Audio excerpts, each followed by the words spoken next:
আন্দোলনে ব্যর্থ। এখন বিএনপি কাজই হচ্ছে অন্যদের ইস্যুর উপর ভর করে। এখন শিক্ষকদের আন্দোলনের উপর ভর করবে, আবার সিদ্ধান্ত নিয়েছে কোটার উপরে, কোটা আন্দোলনের উপর ভর করবে। একটা আশঙ্কা যুক্ত হয়েছে। বাংলাদেশের জাতীয়তাবাদী দল বিএনপি বলছে যে বেগম খালেদা জিয়ার কিছু হলে যে কোনো অবস্থার জন্য প্রস্তুত থাকুন। মানে সরকারকে তারা বলছে যে কোনো অবস্থার জন্য প্রস্তুত থাকুন যদি বেগম জিয়ার কিছু হয়ে যায়। প্রশাসনকে বলতে চাই, আপনারা শান্ত সুস্থ চুয়ারঘাটকে অশান্ত করে তুলবেন না। আমি আপনাদের বলতে চাই, সুমন ভাইকে যারা হত্যার হুমকিদাতা তাদেরকে অতি দ্রুত আইনের আওতায় এনে দৃষ্টান্তমূলক শাস্তি প্রদান করবেন। এই ছাগল কাণ্ড কিন্তু শেষই হচ্ছে না। এই ছাগল কাণ্ডের নতুন নতুন খবর এখন বের হচ্ছে। হেডলাইন করেছে যে ফেনীর একরামের খুনি আবিদ দুবাইয়ে সামলাচ্ছেন মতিউরের সাম্রাজ্য। 7 জানুয়ারি নির্বাচনের পর সরকার গঠন করে এই সরকারও 5 বছর ক্ষমতায় টিকে থাকবার জন্য কি কি স্ট্র্যাটেজি হাতে নিয়েছে, তাদের পুরো গেম প্ল্যানটা কি, এটা আমাদের বোঝা খুব জরুরি। এক এক সময় এই সরকার এক এক শক্তির হাত ধরে ক্ষমতায় টিকে থাকছে। আমাদের দাবি যদি মেনে না নেওয়া হয়, সারা বাংলাদেশে আন্দোলন ছড়িয়ে পড়বে এবং সারা বাংলাদেশের সব স্কুল, বিশ্ববিদ্যালয়, প্রাইমারি স্কুল, মাধ্যমিক এবং যে কোনো স্কুলে তালা লাগাই দেওয়া হবে। প্রিয় দর্শক, আসসালামু আলাইকুম। নতুন একটি নিউজ ভিডিওতে আপনাদের জানাই স্বাগতম। আজকের এই ভিডিওতে আপনারা দেখতে পারবেন বাংলাদেশে কিছু গরম গরম খবর। গণমাধ্যমে আমরা ইতিমধ্যে দেখেই পেয়েছি কিন্তু যে কোঠা নিয়ে আন্দোলনটি হচ্ছে, এই আন্দোলনটি কতটুকু সত্য এবং এই আন্দোলনে কার কার লাভ হচ্ছে সেই বিষয় নিয়ে কিন্তু মুখ খুলেছে শেখ হাসিনা। এবং শেখ হাসিনা কিন্তু ভালোভাবে বিপাকে পড়েছে। শেখ হাসিনা কিন্তু নিজের মুখে এই কথাটি বলেছেন। কোঠা নিয়ে কিন্তু আন্দোলনের ফলে যুক্তরাষ্ট্র থেকেও চাপ দিয়েছে। প্রিয় দর্শক বন্ধুরা, আজকের এই ভিডিওতে আপনারা বিস্তারিত মাধ্যমে সব কিছু দেখতে পারবেন। সেই সাথে গোলাম মোল্লা রনি সাহেব কিন্তু ভালোভাবে মুখ খুলেছে এবং শেখ হাসিনাকে আঙ্গুল দেখিয়ে কথা বলেছে। প্রিয় দর্শক বন্ধুরা, ভিডিওটি স্কিপ না করে সম্পূর্ণ দেখুন, আশা করি সব কিছু বুঝতে পারবেন। সেই সাথে যে ভিডিওর অংশ বেশি দেখে ভিডিওগুলো শুরু করেছিলাম, সেই ভিডিওগুলো আপনারা বিস্তারিত মাধ্যমে ধাপে ধাপে দেখতে পারবেন। প্রিয় দর্শক মণ্ডলী, বিস্তারিত ভিডিওটি দেখার আগে কে কোথা থেকে এই ভিডিওটি দেখছেন অবশ্যই কমেন্ট বক্সে বলে যাবেন। যারা এখন এই চ্যানেলটি সাবস্ক্রাইব করে রাখেন, এই চ্যানেল সাবস্ক্রাইব করে পাশে থাকে বেল আইকনটি বাজিয়ে রাখুন। প্রিয় দর্শক বন্ধুরা, এই ভিডিওটি লাইক দিয়ে চলুন আমরা ধারাবাহিকভাবে সেই বিস্তারিত ভিডিওগুলো একের পর এক দেখে আসি। সবাই জানি বাংলাদেশের জাতীয়তাবাদী দল বিএনপি চেয়ারপারসন এবং বাংলাদেশের সাবেক প্রধানমন্ত্রী বেগম খালেদা জিয়া একটি মামলায় দণ্ডপ্রাপ্ত। কিন্তু যখন আন্তর্জাতিক মহলে এটা নিয়ে কথা হয়, তখন সরকারের কেউ বলেন যে তার দণ্ড স্থগিত, তিনি বাসায় আছেন, চিকিৎসা নিতে কোনো বাধা নেই। আর দলটি তিনি জেলে যাওয়ার পর থেকেই, অর্থাৎ বিএনপি তিনি জেলে যাওয়ার পর থেকেই তার মুক্তির দাবিতে আন্দোলন করে আসছে, যদিও জোরালো, এমনকি যেদিন তিনি কারাগারে যান সেদিনও জোরালো কোনো কিছু তারা করতে পারেনি। যে অর্থ তসরুপের দায়ে তিনি সাজা খাচ্ছেন, তার টাকা কেউ আত্মসাৎ করেছে এরকম কোনো প্রমাণ এখন পর্যন্ত দেখা যায়নি, বরং অ্যাকাউন্টে টাকাটা থেকে আরও বেড়েছে। ফলে এই মামলার রায়কে অনেকেই রাজনৈতিক রায় হিসেবে দেখেন। একথা অনস্বীকার্য যে এখানে একটা বড় অনিয়ম হয়েছে, যেখানে টাকা থাকবার কথা ছিল সেখানে টাকাটা ছিল না, এবং এই অনিয়ম অবশ্যই কোনো প্রধানমন্ত্রীর কাছ থেকে বা সরকারের কোনো উচ্চ পর্যায়ের কর্মকর্তার কাছ থেকে বা কোনো রাজনৈতিক নেতার কাছ থেকে কাম্য নয়। আর টাকাটা আছে, টাকাটা তিনি খরচ করেননি, সেটা যেমন ঠিক, টাকাটা তিনি তসরুপ করেননি, কিন্তু অনিয়মটা হয়েছে, অনিয়মটা অনস্বীকার্য। যে কথা বলছিলাম যে জাতিসংঘের মানবাধিকার কমিশনে কিন্তু খালেদা জিয়ার মুক্তির জন্য গত বছর বিবৃতি দিয়েছিল, কাজে এটাকে একটা বড় করাপশন হিসেবে কেউ বিবেচনায় নিতে পারে না, নানা কারণে। সেই প্রসঙ্গে আমি কথা বলবার চেষ্টা করব। কিন্তু সরকার জাতিসংঘের ওই বিবৃতিতে কোনো সাড়া দেয়নি। আর সরকার আদালতকে পদে পদে নিজেদের সুবিধার জন্য ব্যবহারের যে নজির তৈরি করেছে গত কয়েক বছরে, তাতে এই মামলার নিরপেক্ষতা এবং আইনি দিক থেকে ন্যায্যতা কতটা রক্ষা করা হয়েছে তা নিয়ে জনগণের মনে যথেষ্ট পরিমাণে সন্দেহ আছে। খালেদা জিয়ার প্রতি সাধারণ মানুষের একটা অংশের আবেগ আছে, কিন্তু সেই আবেগ একটা রাজনৈতিক সংগ্রাম তৈরি করে তাকে মুক্ত করার অবস্থায় যাওয়ার মতো অবস্থায় কেন গেল না, সেই প্রশ্ন কিন্তু উঠতে পারে। অনেকে মনে করেন দেশের মানুষের অর্থনৈতিক বৈষম্য, নানা রকমের অধিকার ইত্যাদি জনগুরুত্বপূর্ণ বিষয়ে দলটির বিএনপির কর্মসূচির সাথে জনগণের সম্পর্ক শক্তিশালী অবস্থায় পৌঁছালে সাধারণ জনগণ খালেদা জিয়ার জন্য রাজপথে নেমে আসতো আরও বহু আগেই। ফলে খালেদা জিয়ার জন্য সাধারণ মানুষ নয়, বরং সক্রিয় হয়েছেন ওনার দলের নেতাকর্মীরা, সেটা হওয়াই স্বাভাবিক। কিন্তু খালেদা জিয়ার যে ইমেজ বা জনপ্রিয়তার যে ইমেজ আমরা দাবি করতে দেখি বিএনপির নেতাদের, তাতে তিনি মানুষের খালেদা জিয়া হওয়ার কথা, শুধু দলের না। কিন্তু খালেদা জিয়ার মানুষের মানে তার দলের নেতারা এমন রাজনীতি করছেন যে তিনি মানুষের খালেদা জিয়া হওয়ার চেয়ে বরং খালেদা জিয়ার মানুষের কাছেই গুরুত্বপূর্ণ থেকে যাচ্ছেন কেবল। অনেকে আরও মনে করেন যে খালেদা জিয়া জেলের বাইরে থাকলে আওয়ামী লীগ পরপর 3টা ভোটবিহীন নির্বাচন করতে পারতো না। অবশ্য 2014 সালের নির্বাচনের পরে বেগম জিয়া যে আন্দোলন করে তুলেছিলেন, পরে যাকে আগুন সন্ত্রাস হিসেবে আখ্যায়িত করে দমন করা হয়, জেলে নেওয়া হয় নেতাদের, কিন্তু প্রথমে বলা হয়েছিল যে এটা একটা নিয়ম রক্ষা নির্বাচন, আপনারা মাঠ থেকে সরে আলোচনার টেবিলে আসেন, নতুন নির্বাচন হবে। পরে সহিংসতার দায় নেতাদের গ্রেপ্তার শুরু হয়। কিন্তু সেই আন্দোলন সারা দেশে ছড়িয়ে পড়েছিল। অনেকে একটা 69-এর আন্দোলনের সাথে তুলনা করেন। ফলে এই দাবির পেছনে কিছু যুক্তি আছে।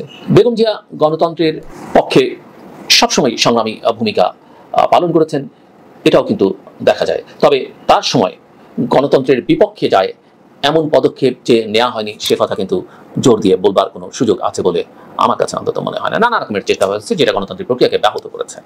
খালেদা জিয়ার মুক্তি এবং গণতন্ত্রের মুক্তিকে একাকার করে দেখছেন বাংলাদেশ জাতীয়তাবাদী দলের বিএনপি নেতারা এবং কর্মীরা, কিন্তু তার জন্য জনগণের সাথে যে রাজনৈতিক ও মতাদর্শিক এবং জনগণের সাথে আস্থার সম্পর্ক তৈরি করা দরকার, তা কি বিএনপি তৈরি করতে পেরেছে এই প্রশ্ন তোলা যায়। গণতন্ত্র রক্ষার জন্য দলটির প্রতি জনগণের কৃষ্ণাতীত আস্থা তৈরি হলে এতদিনে মাঠের আন্দোলন আরও শক্তিশালী অবস্থায় থাকতো বলে মনে করেন অনেক রাজনৈতিক বিশ্লেষক। এই বিষয়টি নিয়ে আমি কোনো দলের পক্ষে বা বিপক্ষে অবস্থান নিতে চাই না। আমি কোনো রাজনৈতিক দলের সঙ্গে সম্পর্কিত নই, রাজনীতি করবার কোনো আগ্রহ আমার নেই। আমি চাই সাধারণ নাগরিক হিসেবে আমরা কি ভাবছি সেটা প্রকাশ করতে। খালেদা জিয়ার মুক্তির দাবিতে ধারাবাহিক আন্দোলন আর এটার অনুসরণে আওয়ামী লীগের মাঠে থাকার ফলে রাজনীতির প্রক্রিয়ায় আমাদের যে কোনো অগ্রগতি হয়নি সে কথাটি কিন্তু মনে করিয়ে দিচ্ছে। অন্যদিকে আরও নতুন একটা আশঙ্কা যুক্ত হয়েছে। বাংলাদেশের জাতীয়তাবাদী দল বিএনপি বলছে যে বেগম খালেদা জিয়ার কিছু হলে যে কোনো অবস্থার জন্য প্রস্তুত থাকুন। মানে সরকারকে তারা বলছে যে কোনো অবস্থার জন্য প্রস্তুত থাকুন যদি বেগম জিয়ার কিছু হয়ে যায়। এবং আমরা চাই না, আমরা সাধারণ নাগরিক চাই না বেগম জিয়ার কোনো ক্ষতি হোক, তিনি দ্রুত সুস্থ হয়ে উঠুন, এটাই আমরা চাই। যে কোনো রাজনৈতিক নেতা, যে কোনো মানুষ সুস্থ হোক আমরা চাই। তারপরও তার যদি অবস্থার অবনতি হয় এবং তিনি এই অবস্থায় যদি কোনো কারণে মৃত্যুবরণ করেন, সবাই আমরা মারা যাব, তাহলে বাংলাদেশের রাজনীতিতে চিরদিনের জন্য একটা রক্তারক্তি অবস্থা তৈরি করবে বলে কারো ধারণা। বিএনপির অনেক কর্মীর আবেগের জায়গায় খালেদা জিয়া এখন পর্যন্ত অদ্বিতীয় নাম, কোনোভাবেই সেটা অস্বীকার করবার সুযোগ নেই। আওয়ামী লীগের জন্য যেমন শেখ হাসিনা। 7 জানুয়ারি নির্বাচনের সার্কাসের মধ্য দিয়ে টানা তৃতীয়বারের মতো আওয়ামী লীগ ক্ষমতা দখল করেছে এবং এই নিয়ে টানা চতুর্থবার তারা ক্ষমতায়। 7 জানুয়ারি নির্বাচনের পর সরকার গঠন করে এই সরকারও 5 বছর ক্ষমতায় টিকে থাকবার জন্য কি স্ট্র্যাটেজি হাতে নিয়েছে, তাদের পুরো গেম প্ল্যানটা কি, এটা আমাদের বোঝা খুব জরুরি। এক এক সময় এই সরকার এক এক শক্তির হাত ধরে ক্ষমতায় টিকে থেকেছে। তারা কখনো চীনের শরণাপন্ন হয়েছে, কখনো ভারতের শরণাপন্ন হয়েছে এবং কখনো তাদের উপরে আন্তর্জাতিক চাপ, বিশেষ করে পশ্চিমা বিশ্বের চাপ যখন এসছে তখন সেগুলোকে মোকাবেলা করবার জন্য চীন, রাশিয়া, কখনো ভারতের শরণাপন্ন হয়েছে এবং তাদের সহযোগিতায় ক্ষমতা ধরে রেখেছে। এক এক সময় এই শক্তিগুলোকে বিভিন্ন ধরনের সুযোগ সুবিধা তারা দিয়েছে। অবশ্যই বলতে হবে অনৈতিক সুযোগ সুবিধা, কারণ যেহেতু অবৈধভাবে সে ক্ষমতায় টিকে থাকতে চেয়েছে, ফলে অনৈতিক সুযোগ সুবিধা তাকে দেশের মধ্যে যেমন দিতে হয়েছে, তার অলিগারদের দিতে হয়েছে, সরকারের সাথে সংশ্লিষ্ট ব্যক্তিদের দিতে হয়েছে, বিভিন্ন আইন শৃঙ্খলা রক্ষাকারী বাহিনীর সদস্য এবং তাদের প্রধানদেরকে দিতে হয়েছে, সেগুলো প্রমাণ তো এখন আমাদের সামনে আসছে। একইভাবে যে শক্তিগুলো, আন্তর্জাতিক যে শক্তিগুলোকে ব্যবহার করে তারা ক্ষমতায় টিকে থেকেছে, তাদেরকেও নানান সুযোগ সুবিধা দিতে হয়েছে, যেখানে দেশের স্বার্থের কথা এই সরকার কখনোই ভাবেনি। কিন্তু এইভাবে ক্ষমতায় তারা টিকে ছিল। এবার সরকার গঠন করে তারা ক্ষমতায় টিকে থাকবার জন্য কোন শক্তিকে কিভাবে ব্যবহার করতে চাইছে, এই যে নতুন করে একটা শুদ্ধি অভিযানের কথা বলা হচ্ছে, দুর্নীতির বিরুদ্ধে একটা অবস্থানের কথা বলা হচ্ছে, এটাই বা আসলে কি? এই পুরো স্ট্র্যাটেজিটা আমাদের একটু ভালো করে বোঝা দরকার, কারণ স্ট্র্যাটেজিটা যদি আমরা বুঝতে না পারি তাহলে লড়াইটা সঠিকভাবে করা যাবে না এবং গণতান্ত্রিক এই লড়াই জেতা যাবে না। আরেকটা কথা বলে রাখা ভালো, কয়েকদিন আগে ভারতের লোকসভা নির্বাচন হয়ে গেল, বিজেপি আবারও ক্ষমতা এসছে, কিন্তু তারা 400-র বেশি আসন নিয়ে লোকসভায় যেতে চেয়েছিল, কিন্তু সেটা হয়নি। বিরোধীরা যেটা বলছিল, এবার যদি নরেন্দ্র মোদীর দল বিজেপি 400-র বেশি আসন কিংবা সংখ্যাগরিষ্ঠ আসন নিয়ে, বিজেপি নিজেই জোট ছাড়াই সংখ্যাগরিষ্ঠ আসন নিয়ে যদি লোকসভায় যায়, তাহলে তারা সংবিধান পরিবর্তন করে ফেলবে। সুতরাং সংবিধান বাঁচানোর জন্য, দেশের সংবিধান, দেশের অস্তিত্বকে বাঁচানোর জন্য এবার বিজেপিকে ঠেকাতে হবে, এটা তাদের মূল স্লোগান ছিল। এবং এর মধ্য দিয়ে তারা ক্ষমতায় যেতে না পারলেও একক সংখ্যাগরিষ্ঠ দল হিসেবে বিজেপি লোকসভার নির্বাচনে জিততে পারেনি। সে দেশে এখনও নির্বাচন ব্যবস্থাটা আছে, জনগণ ভোট দিতে পারে এবং ভোটের মাধ্যমেই সেখানে সরকার গঠিত হয়, ফলে বিরোধীরা ঠেকাতে পেরেছে। বাংলাদেশ থেকে তো ভোট ব্যবস্থাটাই উঠে গেছে, দেশে কোনো নির্বাচন ব্যবস্থা নেই, ফলে এখানে ভারতের সাথে তুলনা করে কোনো লাভ নেই। কিংবা আমরা মলদ্বীপসের সাথে অনেক সময় তুলনা করি, মলদ্বীপসে মুইজু যেভাবে ভারত বিরোধী একটা অবস্থান নিয়ে নির্বাচনে জিতে এসছেন, মলদ্বীপসের নির্বাচন ব্যবস্থাটা আছে, ফলে সেখানে মুইজু পপুলার একটা সেন্টিমেন্টকে ব্যবহার করে জনগণের আস্থা অর্জন করেছে এবং নির্বাচনের মধ্য দিয়ে জয়লাভ করেছে। কিন্তু বাংলাদেশের নির্বাচন ব্যবস্থাটাই নাই, যে কারণে ভারতের লোকসভা নির্বাচনের কথা বলছিলাম। এই দফায় 2024 সালের 7 জানুয়ারি নির্বাচনের মধ্য দিয়ে আওয়ামী লীগ যে সরকার গঠন করলো বা ক্ষমতা দখল করলো, এই দফায় যদি 5 বছর আওয়ামী লীগ ক্ষমতা টিকে যায়, তাহলে দেশ থেকে গণতান্ত্রিক ব্যবস্থা পুরোপুরিভাবে তারা ধ্বংস করে ফেলবে। এই দেশে গণতন্ত্র, মানবাধিকার এগুলোর কোনো অস্তিত্বই আসলে থাকবে না। এদেশে পুরোপুরিভাবে একটা চীনের মতো একদলীয় শাসন ব্যবস্থা প্রতিষ্ঠিত হতে পারে, একটা বাকশালী স্বাধীন ব্যবস্থা নামে বেনামে যেভাবেই হোক না কেন এটা একটা রাজতন্ত্রে পরিণত হবে। এবং আমরা এখন অলরেডি আমরা প্রজায় পরিণত হয়েছি, তখন অফিসিয়ালি এদেশের জনগণ প্রজায় পরিণত হবে। ফলে এইবার 5 বছর আওয়ামী লীগ সরকারকে ক্ষমতায় টিকে থাকতে দেয়া মানে দেশ থেকে গণতন্ত্র ধ্বংস হয়ে যাবে এবং দেশের জনগণের ভাগ্য পুরোপুরিভাবে কত বছর পর আমরা আবার গণতান্ত্রিক ব্যবস্থায় ফিরতে পারবো, দেশের জনগণের ভাগ্য আবার পরিবর্তন হবে, দেশের জনগণ প্রজা থেকে আবারও দেশের মালিক হবে, সেটা আমরা বলতে পারি না। ফলে এইবার কোন স্ট্র্যাটেজিতে আওয়ামী লীগ সরকার শেখ হাসিনা ক্ষমতায় টিকে থাকতে চাচ্ছেন সেটা আমাদের একটু বোঝা দরকার। ভারতের নির্বাচনটা হয়ে যাওয়ার পর বিজেপি সরকার গঠনের সাথে সাথেই শেখ হাসিনা ছুটে গিয়েছিলেন ভারতে এবং সেখানে গিয়ে কী কী চুক্তি হয়েছে, কী কী সমঝোতা চুক্তি অ্যাকচুয়ালি সমঝোতা স্মারক স্বাক্ষরিত হয়েছে সে সম্পর্কে অনেক কথাবার্তা আমরা বলেছি। আমি আমার নিজেও এই চ্যানেলে অনেকবার সে বিষয় নিয়ে কথা বলেছি, সুতরাং এর সম্পর্কে আমাদের নিশ্চয়ই ধারণা আছে। তার মানে আমাদের পার্শ্ববর্তী দেশ ভারত, যাদের সহযোগিতায় এই 24 সালের 7 জানুয়ারি নির্বাচনে মার্কিন যুক্তরাষ্ট্র সহ পশ্চিমা বিশ্বের চাপকে তারা ঠেকাতে পেরেছিল বলে আমরা মনে করি, সেই ভারতকে তাদের চাহিদা অনুযায়ী সব কিছুই শেখ হাসিনা দিয়ে এসছে, এমনটাই আমরা মনে করছি এবং এমনটাই আসলে আমাদের সামনে দৃশ্যপটে হাজির হয়েছে। কিন্তু ভারত থেকে ফেরার সাথে সাথেই তাকে আবার চীনে যেতে হচ্ছে এবং চীন সফরের কথাটা আগে থেকেই ছিল এবং কয়েকদিন আগে পররাষ্ট্রমন্ত্রী হাসান মাহমুদ বলেছেন ভারত সরকারকে জানিয়েই, নরেন্দ্র মোদীকে জানিয়েই শেখ হাসিনা চীন সফরে যাচ্ছেন এবং নরেন্দ্র মোদীর সাথে শেখ হাসিনা যখন বৈঠক হয়েছে সেখানে চীন সফরের বিষয়টা তাকে জানানো হয়েছে, শেখ হাসিনা জানিয়েছেন এবং নরেন্দ্র মোদী আপত্তি করেননি। অর্থাৎ ভারতের কিংবা নরেন্দ্র মোদীর অনাপত্তি নিয়েই, ভারতের প্রধানমন্ত্রীর অনাপত্তি নিয়ে বাংলাদেশের প্রধানমন্ত্রী অন্য একটা দেশে সফরে যাচ্ছেন, এমনটা বলছেন বাংলাদেশের পররাষ্ট্রমন্ত্রী। আচ্ছা, এটা কি উনি ভুল করে বলে ফেলেছেন নাকি এটা কোনো স্ট্র্যাটেজির অংশ? উনি প্ল্যান করে কি কথাটা বলেছেন? আমাদের একটু বোঝা দরকার। এতগুলো বছর ধরে যারা জনগণের রায় ছাড়া এভাবে বিভিন্ন শক্তিকে ব্যালেন্স করে দেশের ভেতরে এবং দেশের বাইরে তারা ক্ষমতায় টিকে আছে এই ব্যালেন্সের মধ্য দিয়ে, এরকম একটা সরকারের পররাষ্ট্রমন্ত্রী যিনি এর আগে তথ্যমন্ত্রীর দায়িত্ব পালন করেছেন, তিনি কি ভুল করে এই কথাটা বলে ফেলবেন নাকি এটা কোনো স্ট্র্যাটেজির অংশ? কিছুদিন ধরে একটা বিষয় ঘটছে কিন্তু, এই যে কোটা পুনর্বহালের রায় যখন ঘোষণা করলো আদালত, তারপরে কোটা সংস্কার আন্দোলনটা সেই 2018 সালের আন্দোলন আবারও মাঠে করাচ্ছে এবং বেশ শক্তিশালী আকার ধারণ করছে, সারা দেশে ছড়িয়ে পড়ছে। আজকে ইনফ্যাক্ট ঢাকা টাঙ্গাইল মহাসড়ক বেশ কিছু সময়ের জন্য, বেশ কয়েক ঘন্টার জন্য অবরোধ করে রেখেছিল মাওলানা ভাসানী বিজ্ঞান প্রযুক্তি বিশ্ববিদ্যালয়ের শিক্ষার্থীরা। ফলে সারা দেশেই আন্দোলনটা ছড়িয়ে পড়ছে। ঢাকা আরিচা মহাসড়ক, ঢাকা চট্টগ্রাম মহাসড়ক, শাহবাগ তো দখলেই ছিল প্রায় 3 দিন এবং আজ থেকে আবারও হয়তো আন্দোলনটা কোনো একটা দিকে যাবে এবং আন্দোলনটা দানা বাঁধতে শুরু করেছে। কিন্তু 2018 সালে আন্দোলনটা যখন হয়েছে তখন মানুষের মনে এত প্রশ্ন আসে না। এবার আন্দোলনটা যখন শুরু হলো, ইনফ্যাক্ট যখন সরকার কোটার বিষয়টা আবার সামনে নিয়ে আসলো, তখন থেকে একটা আলোচনা শুরু হয়েছে, সরকার কি এটা প্ল্যান করে সামনে আছে? অন্য বড় কিছু ধামাচাপা দেবার জন্য তারা কি এই ক্যালকুলেটিভ রিস্কটা নিল? অর্থাৎ তারা মনে করে কোটা সংস্কারের পক্ষে যে আন্দোলনটা হবে সেটাকে ঠেকানোর ক্ষমতা তাদের আছে, ফলে বড় কোনো ধরনের আন্দোলনকে ঠেকিয়ে রাখবার জন্য বা বড় কোনো একটা ইস্যুকে ধামাচাপা দেবার জন্য কি এই আন্দোলনটাকে সামনে নিয়ে আসা হলো? এই কথা অনেকেই বলছেন।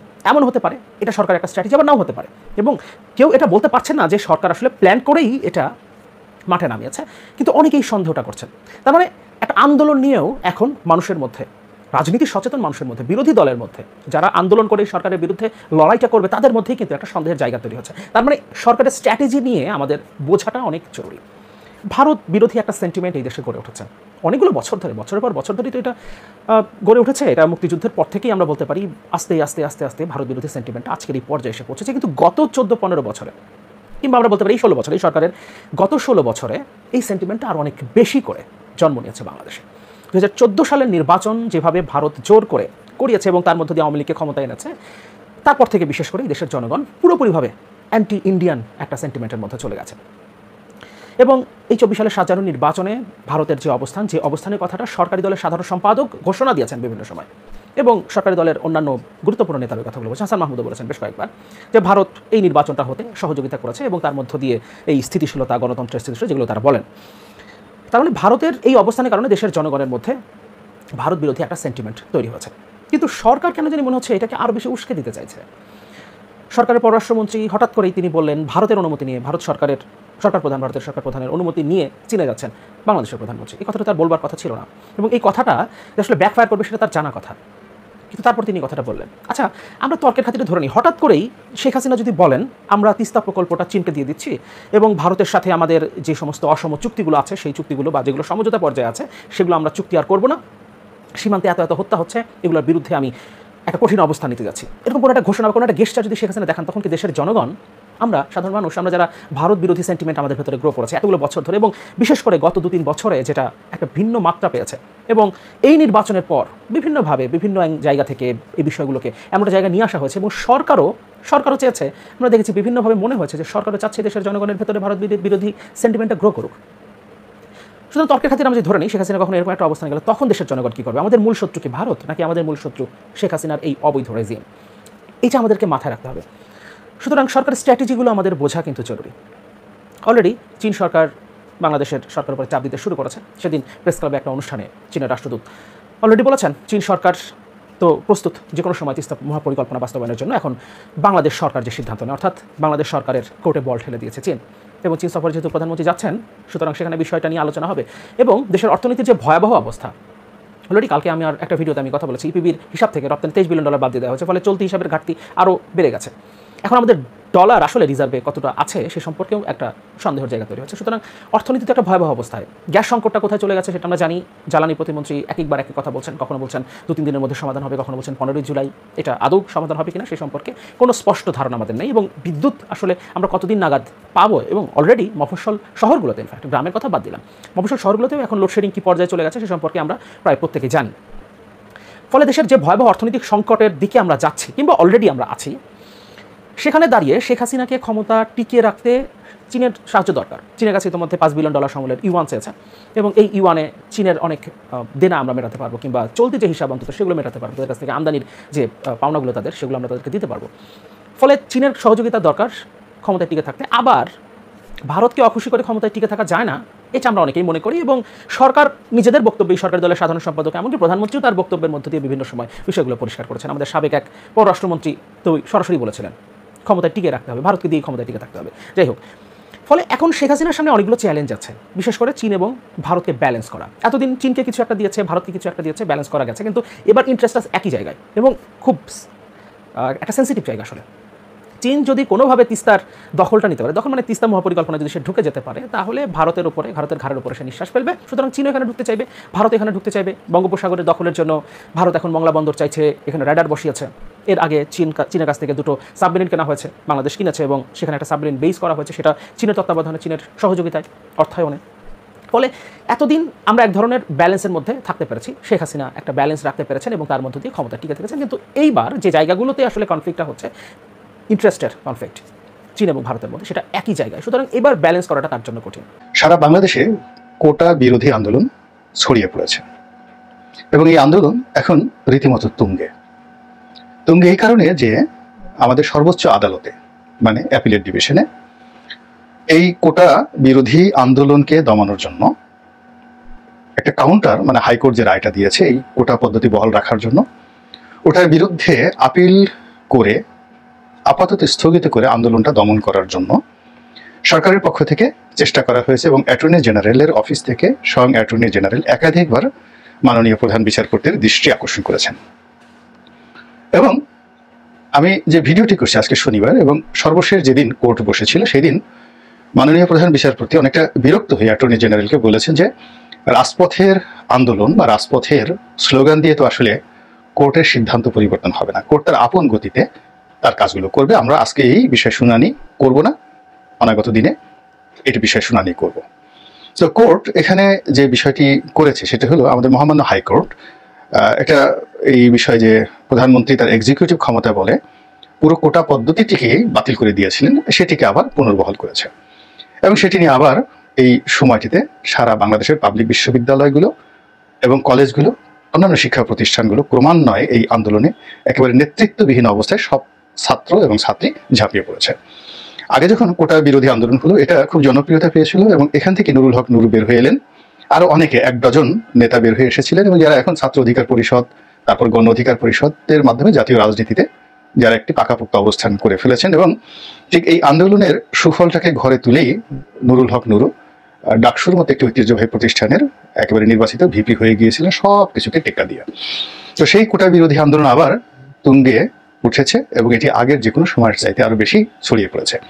কোর্টে যা কিছু হচ্ছে তার বাইরে যেটি হচ্ছে সেটি হলো সরকার সমর্থিত যে সংগঠন ছাত্রলীগ, তারা সর্বশক্তি নিয়োগ করে এই আন্দোলন যেন না হয় সে ব্যাপারে তারা চেষ্টা করছে। হল থেকে যেন ছাত্ররা বেরোতে না পারে, ছাত্রীরা যেন বেরোতে না পারে। এই ঘটনা আগেও ঘটেছিল এবং সেটা বুমেরাং হয়েছিল, কিন্তু এবার তারা আবার চেষ্টা করছে। এমনও পত্রিকাতে এসেছে যে এই কোটা বিরোধী আন্দোলনের সঙ্গে যারা সম্পৃক্ত তারা যেন হলে থাকতে না পারে, হলে উঠতে না পারে, এরকম কথাবার্তা হচ্ছে, যা কিনা আলটিমেটলি এই আন্দোলনকে আরো গতিশীল করে তুলবে এবং সরকারকে আরো বিব্রতকর করে তুলবে। দ্বিতীয়ত, এই আন্দোলনের সঙ্গে দেশের প্রধানতম রাজনৈতিক দলগুলো যারা আছেন, বিএনপি সহ অন্যান্য দল, তারা সবাই সমর্থন জানাচ্ছে। আর গোপনে যদি কারো কোনো মদত দেওয়ার সামর্থ্য থাকে সেটা কিন্তু দেওয়া হচ্ছে। তৃতীয়ত, এটিকে অতীতের মতো পুলিশি কায়দায় মোকাবেলা করার জন্য সরকার চেষ্টা চালাচ্ছে, অর্থাৎ ধরপাকড়। এবং এই আন্দোলনে যারা নেতৃস্থানীয় রয়েছেন, বিশেষ করে ছাত্রদলের অনেক যারা নেতৃবৃন্দ রয়েছেন, তাদেরকে গ্রেপ্তার করার জন্য খোঁজাখুঁজি করা হচ্ছে এবং ইতিমধ্যে বেশ কয়েকজনকে গ্রেপ্তার করা হয়েছে। তো আলটিমেটলি এটি কোথায় গিয়ে থামবে এবং এটি শেষ হয়ে যাবে কিনা, এটি নিয়ে সরকারের মধ্যে কি আলাপ আলোচনা হচ্ছে সেটি বড় ব্যাপার নয়। বড় ব্যাপার হলো যে ঢাকা বিশ্ববিদ্যালয় সহ সারা বাংলাদেশের ছাত্ররা যখনই কোনো একটা দাবি নিয়ে রাস্তায় নেমেছে অতীতে, সেটি তারা আদায় না করে কিন্তু ঘরে ফিরেনি। তো এখানে আসলে এই কোটা বিরোধী যে আন্দোলনটা হয়েছে সেটি আদালতের বিষয় হোক কিংবা সরকারের বিষয় হোক, যখনই বাংলাদেশের ইতিহাস হলো ছাত্ররা কোনো কিছু চেয়েছে, এমনকি মিলিটারি শাসকের বিরুদ্ধে চেয়েছে, 111-এর বিরুদ্ধে চেয়েছে, তখনই সেটি বাস্তবায়িত হয়েছে। এবং ছাত্রদের কোনো আন্দোলন আজ পর্যন্ত বৃথা যায়নি। এমনকি যে আমাদের দেশে যে কিশোর বিদ্রোহ হয়েছিল, স্কুলের যে ছেলেমেয়েরা যে রাস্তায় বের হয়েছিল ট্রাফিক আইন বাস্তবায়ন করার জন্য, এবং তাদের একজন সহপাঠী নির্মমভাবে সেই রোড অ্যাক্সিডেন্টে মারা যাওয়ার পর এক ছাত্রী যেভাবে একেবারে স্কুলের ছেলেমেয়েরা রাস্তায় নেমে এসেছিল, সেটাও কিন্তু বাংলাদেশে একটা ইতিহাস গড়েছে এবং রীতিমতো প্রশাসনকে কাঁপিয়ে ছেড়েছিল। তো সেই তুলনায় এখন যে কোটা বিরোধী আন্দোলন, সেই কোটা বিরোধী আন্দোলনটা অতীতের যে কোনো সময়ের চেয়ে বেশ কয়েকগুণ শক্তিমত্তা নিয়ে রাজপথে এটি বিস্ফোরিত হবে। প্রথম কারণ হলো যে একই সঙ্গে পাবলিক বিশ্ববিদ্যালয়ের যারা শিক্ষক রয়েছেন সারা বাংলাদেশে, তারা পেনশন স্কিম নিয়ে রাস্তায় নেমেছেন। এরপর দুর্নীতি বিরোধী অভিযান চলছে, দুর্নীতি দমন কমিশন সর্বোচ্চ শক্তি নিয়ে মাঠে নেমেছে এবং এর ফলে বেশ কয়েকটি গুরুত্বপূর্ণ সরকারি প্রতিষ্ঠান, জাতীয় রাজস্ব বোর্ড, পুলিশ থেকে শুরু করে আরো অনেকগুলো প্রতিষ্ঠান যেখানে খুব অহরহ দুর্নীতি হয়, সেখানে রীতিমতো প্যানিক ছড়িয়ে পড়েছে। এরপর আরেকটি সমস্যা, সেটি হলো আমাদের এক্সপোর্টের যে হিসেব, সেই হিসেবের মধ্যে $14 বিলিয়ন, প্রায় 1.5 লক্ষ কোটি টাকার গরমিল। মানে যেভাবে এক্সপোর্ট প্রমোশন ব্যুরো হিসাব দেখাচ্ছিল যে আমাদের এত এক্সপোর্ট হয়েছে, যেভাবে জাতীয় রাজস্ব বোর্ড হিসাব দিয়েছিল, যেভাবে বাংলাদেশ ব্যাংক হিসাব দিয়েছিল, এই তিনটি প্রতিষ্ঠানের যে সম্মিলিত হিসাব, এটা অনেকটা ধামাচাপার মতো এক্সপোর্টকে ফুলিয়ে ফাঁপিয়ে তুলে ধরে যে হিসাবগুলো তুলে ধরা হয়েছিল জাতির সামনে, যেমন আমাদের জিডিপি, আমাদের ফরেন রিজার্ভ, আমাদের পার ক্যাপিটা ইনকাম, এই সব কিছু এখন IMF এর চাপে এই যে $14 বিলিয়ন কম এক্সপোর্ট হয়েছে, এটি যখন ওপেন হয়ে গেল, ফলে কি হলো, প্রথমত আমাদের যে সূচকগুলো, আমাদের বিদেশির সাথে আমাদের যে বাণিজ্য এবং আমরা যে সারা দুনিয়াতে উন্নয়নের একটা স্লোগান তুলেছিলাম, সব কিছু এখন উলটপালট হয়ে যাচ্ছে। এক। 2 নম্বর হলো যে সকল প্রতিষ্ঠান এই তথ্য এবং উপাত্ত তারা সরবরাহ করতো, তাদের মধ্যে এখন ঠেলাঠেলি শুরু হয়ে গিয়েছে। জাতীয় রাজস্ব বোর্ড বলছে এটা এক্সপোর্ট প্রমোশন ব্যুরোর দায়িত্ব, এক্সপোর্ট প্রমোশন ব্যুরো বলছে জাতীয় রাজস্ব বোর্ডের দায়িত্ব, আবার বাংলাদেশ ব্যাংক কোনো দায়িত্ব নিতে চাচ্ছে না। তো এই সমস্ত সমস্যাগুলোর মধ্যে যখন আবার এই যে ছাত্র আন্দোলন, কোটা বিরোধী আন্দোলন, এই বিষয়গুলো যুক্ত হচ্ছে, যেটি ভার বহন করার মতো ক্ষমতা এই মুহূর্তে সরকারের নেই। দ্বিতীয়ত, সরকারের যেটা বিশ্বাসযোগ্যতা, সরকার একটি কথা বলে বা আমাদের আইন আদালতের যে পবিত্রতা, এই জায়গাগুলোতে মানুষ প্রশ্ন করছে এভাবে যে সরকার এখানে চালাকি করার চেষ্টা করছে, অর্থাৎ সরকার তার এক্সিকিউটিভ ক্ষমতা বলে কোটার বিরুদ্ধে যারা নেমেছিল তাদেরকে আপাতত শান্ত করার জন্য তারা পুরো কোটা পদ্ধতি উঠিয়ে দিয়েছে, যেটি কোটা বিরোধী আন্দোলন যারা করেছে তারা এটা চাননি। তারা চেয়েছে যে হ্যাঁ, কোটা থাকুক নির্দিষ্ট পরিমাণ, সহনীয় 30% নয়। সেখানে আনুপাতিক হারে যারা পিছিয়ে পড়া জনগোষ্ঠী রয়েছে, নারী রয়েছেন, পঙ্গু রয়েছেন, তারপর শেষে আরো অনেক যাদের আসলে কোটা থাকা উচিত, এই বিষয়গুলো তারা চেয়েছিলেন। কিন্তু প্রধানমন্ত্রী একেবারে পুরো কোটা পদ্ধতি উঠিয়ে দিয়েছেন এবং তার সঙ্গতির কারণে যখন হাইকোর্টে এসছে, হাইকোর্ট তো দেখলো যে না, আসলে পৃথিবীর সব দেশেই কোটা থাকে এবং এইভাবে যারা কোটা বিরোধী আন্দোলন করেছিল তাদেরও এই দাবি দেওয়া ছিল না। ফলে তারা আবার যে কোটা পদ্ধতি চালু করে দিল হাইকোর্ট, এখন এখানে হাইকোর্ট আসলে পূর্ণাঙ্গ রায় কি দিয়েছে, কত শতাংশ কোটা থাকবে মুক্তিযোদ্ধাদের জন্য, কত শতাংশ থাকবে মানে যারা মানসিকভাবে বিকলাঙ্গ, শারীরিকভাবে বিকলাঙ্গ, কিংবা কত শতাংশ কোটা থাকবে যারা পিছিয়ে পড়া জনগোষ্ঠী রয়েছে তাদের জন্য, এই বিষয়গুলো এখনো স্পষ্ট হয়নি। কিন্তু যে সংবাদটি বা যে গুজবটি সকলের মধ্যে পৌঁছে গেছে সেটি হলো যে আইন আদালত এখন সরকারের পরিপূরক, সরকার যা চায় আইন আদালত আসলে ওভাবেই অনেক কিছু করে। এর ফলে কি হচ্ছে, এই আবার রীতিমতো রাজপথ উত্তাল হয়ে পড়েছে। এখন এই জায়গাগুলোকে বন্ধ করার জন্য বা এটিকে নেগোসিয়েট করার জন্য যে ধরনের রাজনৈতিক পরিপক্কতা দরকার, যে ধরনের রাজনৈতিক ব্যক্তিত্ব দরকার, যে বিশ্বাসযোগ্যতা দরকার, বা আমাদের বিচার অঙ্গনের যে ট্রান্সপারেন্সি দরকার, সুশাসনের যে ইতিহাস দরকার, কোনো জিনিসগুলোই আসলে আমাদের সাধারণ যারা ছাত্রছাত্রী আন্দোলনকারী রয়েছেন তাদেরকে আশ্বস্ত করতে পারছে না। ফলে এটি ছড়িয়ে পড়েছে এবং আন্দোলন ক্রমশ তুঙ্গে চলে যাচ্ছে। এবং সরকার এখানে যত বেশি শক্তি প্রয়োগ করবে, যত বেশি চালাকি করার চেষ্টা করবে, তত বেশি ক্ষতি হবে। এবং এই সময়টাতে যেটি দরকার সেটি হলো রাজনৈতিক সমঝোতা, রাজনৈতিক প্রজ্ঞা, এবং সরকারের মধ্যে যদি কেউ থাকেন যার বিশ্বাসযোগ্যতা রয়েছে, তারা যদি ছাত্রদের সঙ্গে কথা বলেন। এখন ধরুন সাবির হোসেন চৌধুরী, ওবায়দুল কাদের সাহেবকে দেওয়া হবে না, সাবির হোসেন চৌধুরী যদি আসেন, প্রধানমন্ত্রীর প্রতিনিধির উপরে যদি ব্যারিস্টার সুমনকে পাঠানো হয়, কিংবা ওই যে স্বতন্ত্র সংসদ সদস্য জনাব একে আজাদ ওনাকে পাঠানো হয়, এরকম ৩-৪ জন আছেন। তার সঙ্গে যদি শিক্ষামন্ত্রী থাকেন, নফেল সাহেব থাকেন, যাদের একটা ইমেজ এখনো পর্যন্ত আছে, তো তারা যদি প্রধানমন্ত্রীর কাছ থেকে দায়িত্বপ্রাপ্ত হয়ে এই আন্দোলনরত পক্ষ যারা আছেন তাদের সঙ্গে কথাবার্তা বলেন, তাহলে হয়তো পরিস্থিতিটা ইতিবাচক দিকে মোড় নেবে। অন্যথায় এটি সরকারের জন্য যে কোনো পরিণতি, যে কোনো ভয়াবহ পরিণতি ডেকে নিয়ে আসতে পারে, যা কিনা আমাদের কারোর জন্যই কল্যাণকর হবে না। আল্লাহ আমাদের সবাইকে হেদায়েত দান করুন, সুস্থ রাখুন এবং অতীত থেকে শিক্ষা গ্রহণ করে অনাগত দিনে একটি সুসংবদ্ধ এবং একটি সুন্দর জাতি গঠনের সৈনিক হিসেবে আমরা সবাই কাজ করতে পারি। প্রিয় দেশবাসী, শুরু থেকে শেষ পর্যন্ত যারা এই ভিডিওটি দেখেছেন সকলকে জানাই অসংখ্য অসংখ্য ধন্যবাদ। যারা এরকম নিউজ ভিডিও পেতে পছন্দ করেন তারা অবশ্যই এই চ্যানেলটি সাবস্ক্রাইব করে পাশে থাকা বেল আইকনটি বাজিয়ে দিবেন। যারা এখন এই ভিডিওটি শেয়ার করেননি, এই ভিডিওটি দ্রুত শেয়ার করে সকলকে দেখার সুযোগ করে দিন। আজকের মতন এই পর্যন্ত, দেখা হচ্ছে পরবর্তী কোনো ভিডিও নিয়ে ইনশাল্লাহ।